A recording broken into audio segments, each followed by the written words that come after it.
आप जो तस्वीर अपनी स्क्रीन पे इस वक्त देख रहे हैं वो तस्वीर एक 8 महीने की बच्ची की है। इस बच्ची का नाम सहरीश अली फातिमा है। Sehrish Ali Fatima is now the youngest victim of the killer cough syrup scandal that has claimed the lives of 22 children, most of them under the age of 5 years old.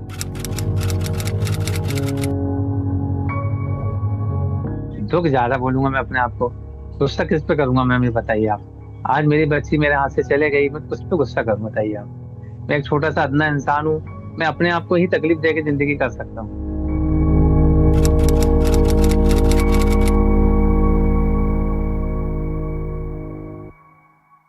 इस समय सहरीश अली फातिमा के जो वालिद हैं, फादर हैं सईद अली साहब, वो मेरे साथ हैं।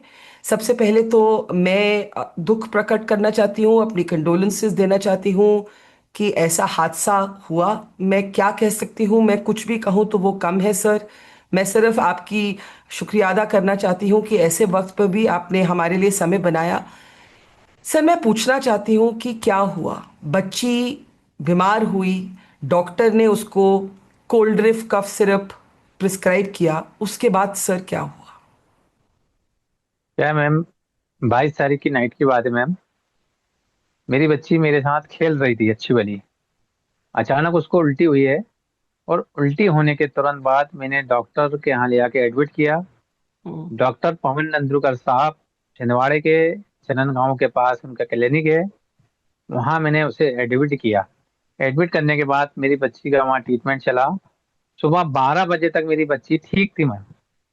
12 के बाद जो पवन नंदुरकर साहब हैं, वो उस वक्त वहां थे नहीं। उनके असिस्टेंट लोग उसकी केयर कर रहे थे बच्ची की। जी। तो उसको पसली वगैरह चल रही थी। तो सर ने बोले कि बच्ची को बोले सर्दी वगैरह कफ वगैरह जमा है, बोले उसके हम्म। लिए उसको भपारा दो। तो हमने भपारे की मशीन बुलवा के भपारा भी दिए मैम उसको। उसके देने के बाद उन्होंने 2 सिरप लिखे। एक नहीं, हम्म। 2 सिरप लिखे थे। तो वो सिरप मैंने उन्हीं के अस्पताल से खरीदा। वो खरीदने के बाद बच्ची को पिलाए हमने। जो मैडम है वहाँ की नर्स, उन्होंने पिलाई। तो तुरंत पीने के बाद बच्ची ने उल्टी कर दी। और हम्म। उल्टी करने के बाद इसका जो ऑक्सीजन लेवल है वो गिरने लगा था। हम्म। और उसकी पल्स वगैरह बढ़ने लगी थी मैम। हम्म। तो उस समय डॉक्टर लोग जो वहाँ के मौजूद के डॉक्टर थे, वो थे नहीं वहां पर। वो 2 से ढाई घंटे के बाद आए। जैसे ही वहां पहुंचे, तो पहुंचने के बाद तुरंत देखते हैं कि बच्ची की हालात बहुत खराब हो चुके हैं। इसकी हार्ट प्रॉब्लम हो रही है, इसको तुरंत नागपुर रेफर किया जाए। उन्होंने वहां से उसको नागपुर रेफर किए। हमने अपने एम्बुलेंस वगैरह बुलवाए। एम्बुलेंस बुलवाने के बाद उसको नागपुर लेके गए। तो नागपुर में सोयटेक अस्पताल में उसको एडमिट किए। हम्म। सोयटेक अस्पताल में जब उसको एडमिट किए, तो डॉक्टर का कहना ये पड़ा कि भाई लड़की के हालात बहुत खराब हो चुके हैं, फिर भी हम कोशिश करेंगे। उन्होंने हम्म। कोशिश की है, उसको ले जाके आईसीयू रूम में रखे। आईसीयू रूम में रखने के कुछ पल के बाद मेरी बच्ची का इंतकाल हो गया। और वो 8 महीने की बच्ची, 8 महीने की बच्ची थी। जी मैम, 8 महीने की बच्ची थी। सईद अली साहब, आपको पता होगा, अब तो पता होगा, शायद उस दिन नहीं पता था कि जो खांसी की दवाई उनको दी गई थी उसमें एक तरह से जहर था। एक केमिकल है डीईजी, वो 0.1% कानून के मुताबिक उसमें होना चाहिए, उसमें 46% से ज़्यादा था।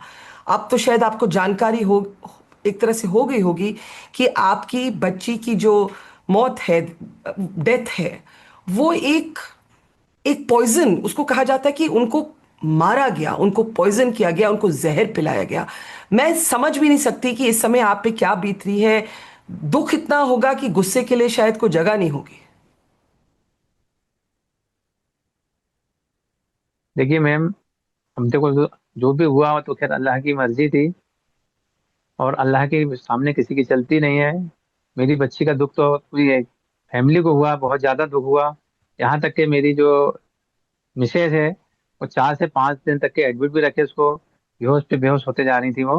रही बात, मैं एक ही चीज बोलना चाहूंगा डॉक्टर साहब के प्रति, कि जिस डॉक्टर ने मेरी बच्ची को जो ट्रीटमेंट कर रहे थे, वो अगर सही वक्त पे सुबह आके एक बार मेरी बच्ची को देख लेते, तो शायद मेरी बच्ची की जिंदगी बच सकती थी।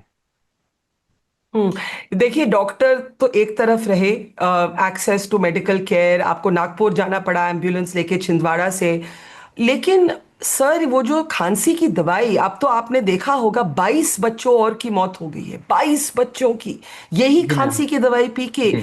मतलब मेरा खून खौलता है सर, मैं तो सोच नहीं सकती कि आपके आपके मन में क्या गुजर रही होगी। देखिए मैम, वो तो हम ही जानते हैं हमारे ऊपर क्या गुजर रहा है। और जो बच्चे दुनिया से रुखसत हो चुके हैं, उनकी फैमिली के बारे में भी सुन रहे हैं हम लोग। उन जी। लोग के भी हालात बहुत खराब हैं इस वक्त। मैं तो दुआ करूंगा ऊपर वाले से कि उनकी फैमिली को सब्र और शक्ति अता फरमाए ऊपर वाला। और जो बच्चे अभी इस वक्त अपनी अपनी जिंदगी मौत के बीच में पड़े हैं, मैं उनसे भी दुआ करूंगा अल्लाह ताला से कि उनकी जिंदगी अल्लाह अपने हबीब के सदके बख्श दे, उनको तंदुरुस्ती और सेहत दे।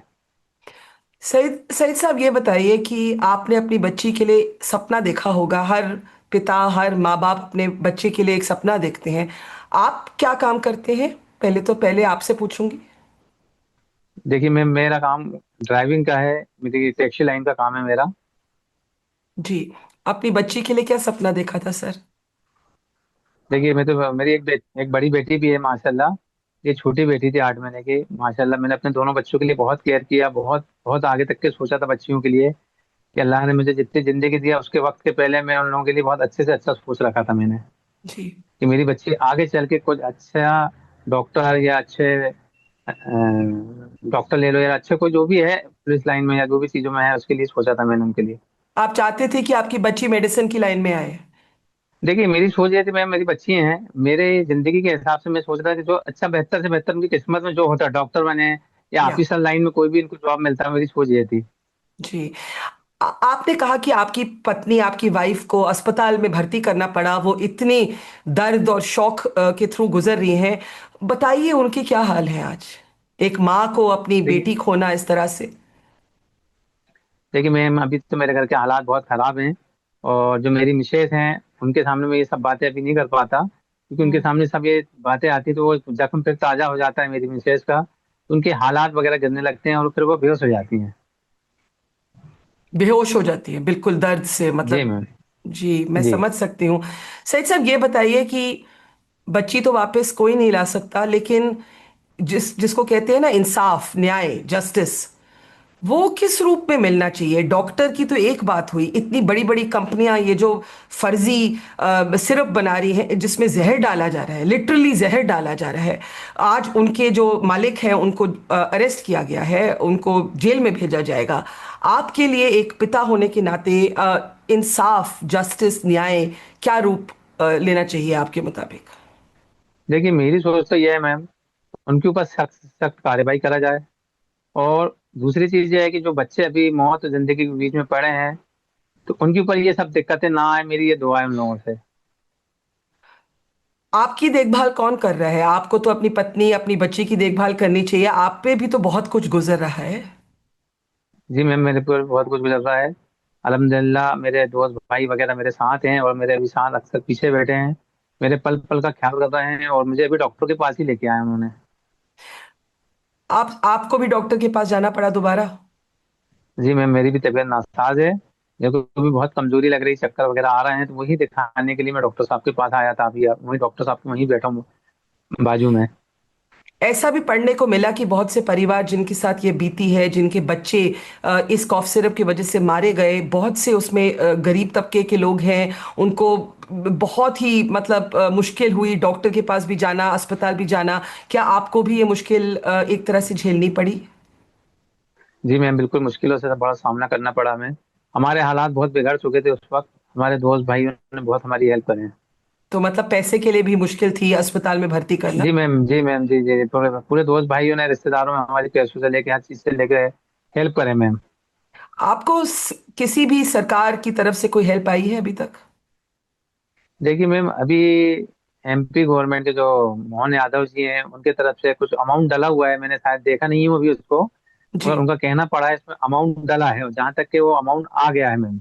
जी, और ऐसी अनाउंसमेंट तो आई है मध्य प्रदेश सरकार की तरफ से, लेकिन कोई मिलने जी मैम। आया आपको? कोई मिलने आया, कोई अफसर, कोई ऑफिशियल या कोई मिलने आया आपसे? जी मैम, कल आए थे मैम, मेरे घर आए थे। जी। छिंदवाड़े के सांसद बंटी साहू आए थे। जी। उनके साथ एक मंत्री भी आए थे। स्वास्थ्य जी। केंद्र मंत्री भी थे शायद, मेरे पास मिलने आए थे। और भी थे लोग, थे एसपीटीआई साहब वगैरह। जी। आ रहे हैं लोग मिलने, आ रहे हैं, सभी लोग मिलने आ रहे हैं। अंत में आपसे पूछूंगी, आज आपके दिल में दुख दुख ज्यादा है कि गुस्सा ज्यादा है? देखिए मैम, दुख ज्यादा बोलूंगा मैं अपने आप को, गुस्सा किस पे करूंगा मैम, ये बताइए आप। आज मेरी बच्ची मेरे हाथ से चले गई, मैं किस पे गुस्सा करूं बताइए आप। मैं एक छोटा सा अदना इंसान हूँ, मैं अपने आप को ही तकलीफ दे के जिंदगी कर सकता हूँ। आपको गुस्सा जरूर होना चाहिए जब आप, क्योंकि क्योंकि इसमें कितने लोगों की गलती है, ऐसी कॉफ सिरप बनी कैसे? ये सब चीजें गवर्नमेंट का काम है मैम समझने का, गवर्नमेंट का काम है, गवर्नमेंट को समझना चाहिए ये सब चीजें। जी। अगर लोग मदद करना चाहें आपकी इस समय, तो किस तरह से मदद, अगर हम हमारी तरफ से कोई मदद हो पाए तो बताएं। बिल्कुल, आप लोगों की जो भी मदद है, जो भी चीजें, आप लोगों से बड़ा खुश हूं मैं। सारे मीडिया वाले मेरी बहुत हेल्प कर रहे हैं, मेरे को समझने की कोशिश कर रहे हैं, और बहुत दिलासा भी दे रहा है मेरे को मीडिया वाले। मैं उनका बहुत बहुत शुक्रगुजार हूँ इस चीज को लेके। मैं बस अंत में इतना ही कहना चाहूंगी, आपका दिल बहुत बड़ा है। आप ऐसा मत सोचिए कि मैं छोटा इंसान हूं तो मैं अपनी आवाज नहीं उठा सकता। आपके साथ और जो बाकी परिवारों के साथ बीती है वो एक एक क्राइम है। ये कोई एक्सीडेंट नहीं है, ये एक क्राइम है। और इसका नतीजा यही होना चाहिए कि इसमें जो जो जिम्मेवार है उसको कड़ी सी कड़ी, मैं तो यही कहूंगी कि सजा मिलनी चाहिए। बाकी अ, फातिमा के लिए हम अपनी तरफ से दुख प्रकट करते हैं। और और क्या कह सकते हैं। धन्यवाद, शुक्रिया हमारे से बात करने के लिए sir. Thank you ma'am. Thank you sir.